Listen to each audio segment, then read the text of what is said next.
Pessoal, tudo bem? Estou iniciando aqui uma gravação de um exercício sobre equilíbrio estático. Tá? A gente vai ver que tem equilíbrio dinâmico e equilíbrio estático. Equilíbrio dinâmico é quando a aceleração é zero, mas o corpo está em movimento, com velocidade constante. E equilíbrio estático é quando ele está parado. Tá bom? Mas nos dois casos do equilíbrio, a aceleração é zero. Tá? Nesse caso, o corpo está parado em cima de uma rampa, está preso a um cabo, e, portanto ele não vai escorregar. Tá certo? O atrito é zero e ele quer saber qual é a tensão do fio que está segurando esse bloco. Bom, veja bem, primeira coisa, eu resolvi já deixar o exercício já pronto, escrito aqui, para economizar tempo, para a gente conseguir rapidamente concluir, para não ficar um vídeo muito longo. Então vamos ver, olha, a rampa ela tem 30 graus de inclinação. As forças envolvidas, eu separei aqui, ó. A gente tem a tração do fio, que segura o bloco, e nós temos a força peso, que ela é para baixo. Né? Ela é perpendicular ao solo, ela é 90 graus com o solo. Tá? Veja bem, quem que empurra o corpinho para baixo? Força peso. Só que não é ela na sua integridade. É a componente X da força peso. Então veja bem, o bloco escorrega pela rampa porque o peso está determinando isso. Só que não é o peso na sua integridade, porque se o corpo tivesse caído em queda livre, né, ele iria descer em queda livre. Portanto, a única objeção à descida dele é a resistência do ar. Mas nesse caso não, a gente tem a rampa segura, a rampa participa do movimento aí, né? Bom, então, na verdade, é uma componente da força-peso que está trazendo, que provoca a descida do bloco. Né? Ele só não desce porque ele está preso num cabo. Então, que forças eu tenho envolvidas? A tração do cabo e a força-peso. Só que como a força parcial, a componente da força-peso, nós vamos chamar de componente X da força-peso. Que forças eu tenho envolvidas na movimentação do fio, né? Na dinâmica do fio aí. Na dinâmica do bloco, melhor, né?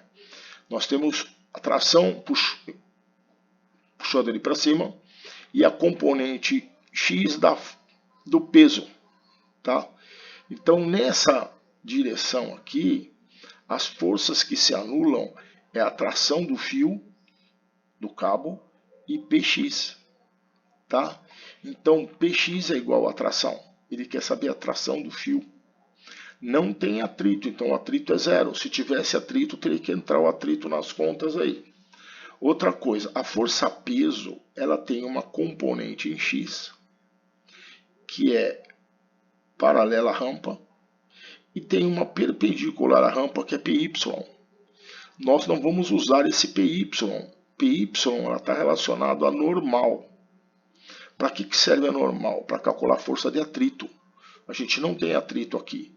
Então essa Px é inútil. Nós vamos usar para nada. Mas nós vamos usar Px, que é a componente da força-peso que leva o bloco para baixo. Tá? Primeira coisa, qual é o peso do bloco? O peso do bloco é a massa dele vezes G. Então vai dar 200 newtons. O peso é 200 newtons. Só que o corpo não desce com um peso equivalente a 200 newtons. Ele é uma componente, né, da força-peso, que eu vou chamar de Px. O que é Px com relação a P? Presta atenção, ó. A rampa tem 30 graus de inclinação. Esse ângulo é 90. Então esse ângulo é 60. Por quê? Porque a somatória dos ângulos de um triângulo tem que dar 180 graus. Se aqui é 90, aqui é 30, aqui tem que ter 60. Então esse ângulo é 60. Eu poderia usar esse ângulo para calcular Px? Poderia, tá? Mas eu vou usar esse ângulo aqui, ó, que é o quê? É equivalente à inclinação da rampa. Olha só, Px está aqui, ó. Eu vou fazer ó, o P está aqui, tá certo? Não vou pôr a setinha para ir rápido. O PY está aqui, perpendicular à rampa. E o PX é paralelo à rampa. O PX está aqui, ó. Ele está na mesma direção da tração do fio.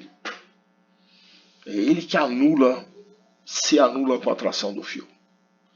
Ok? Então veja bem, se eu quiser usar esses 30 graus que ele fala que é a inclinação da rampa, eu tenho que pensar que 30 graus é esse ângulo aqui, ó. Não há problema nenhum. Aumentei aqui para a gente ver melhor. Se eu usar isso aqui, eu preciso saber quanto vale Px. Aonde está Px? Px está aqui, ó. Mas qual é a medida dele? É a mesma medida aqui, ó. Então essa parte aqui é igual a Px. E esse lado aqui do triângulo, desse triângulo aqui, ó, ele é o que de 30 graus? Ele é o cateto oposto. Ele está do outro lado de 30 graus. Quem trabalha com cateto oposto é o seno. Então, seno de 30 é igual a Px, lá, Px sobre o peso, que peso é a hipotenusa. Cateto oposto sobre a hipotenusa. Seno de 30 é meio. Px é o que eu quero saber, que é essa medida aqui, ó, que é igual a essa, que é o que eu quero saber, dividido pela medida do P, medida da hipotenusa, do peso, que vale quanto? 200 newtons. Passo multiplicando, fica meio vezes 200 dá 100. Então essa medida Px, ela vale 100 newtons. Quer dizer, o corpo está sendo empurrado para baixo não com a sua totalidade do peso, mas com uma fração do peso, a metade do peso, 100 newtons. Então, esse 100 newtons, esse Px é igual à tração. Então a tração do fio é 100 newtons. Mas professor, eu poderia trabalhar com esses 60 graus? É essa medida aqui, ó. É essa medida aqui. Poderia trabalhar com 30 graus? Poderia. Ó, aqui tá a força-peso, ó. A força-peso aqui. Se aqui é 30, aqui é 60, ó. Tá? Ó. Aqui tá Px, ó. Essa medida aqui é 60. Tá bom? Eu poderia trabalhar com ela? Poderia. Só que quem é Px para 60? Px é cateto que está junto, cateto adjacente ao 60. Quem trabalha com cateto adjacente? Cosseno. Então eu teria que trabalhar, aqui nesse caso, se eu quiser trabalhar 60 graus, eu tenho que trabalhar com cosseno. Cosseno de um ângulo é o cateto adjacente, que no caso é o Px, dividido pela hipotenusa. A hipotenusa é o P. Fazendo o mesmo esquema, ó, vai dar 100 do mesmo jeito. Percebe? Então eu posso trabalhar com seno ou cosseno, só preciso tomar cuidado em pegar a orientação correta. Qual que é o cateto oposto, qual que é o cateto adjacente. Tá? E com isso a gente terminou esse exercício. Devo fazer outros para mandar para vocês. Tá bom? Obrigado.